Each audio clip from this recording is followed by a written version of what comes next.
Good day mga idol, pakita ko sa inyo mga idol, ito po ang range ni Idol Bert Celine mga idol. So, all of his lines mga idol is Kulin lines mga idol. So, ayan mga idol, nakikita natin mga idol, is super healthy po talaga ng mga cockerels or baby stag ni ang idol natin.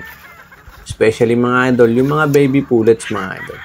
Nakikita mo mga idol na pulang-pula na ang kanilang mga mukha mga idol. Sa pamagitan yan mga idol, syempre, healthy is the key mga idol para maging success yung breeding natin mga idol. Papakita ko sa inyo yung mga malalaki na.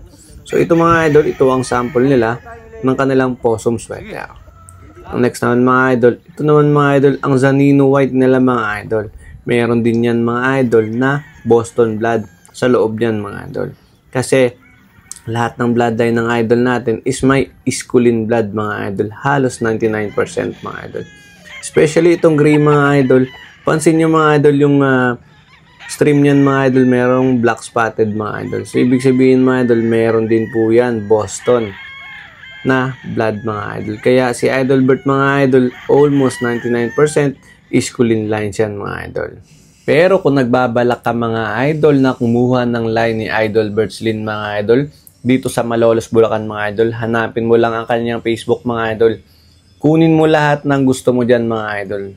Ganyan po kaganda dito sa Bert Celine 482 game farm mga idol. Mapipili mo ang lahat ng gusto mo mga idol. So ano pag hinihintay mo mga idol? Huwag ka nang magpatumpik-tumpik pa. Mag-impake na.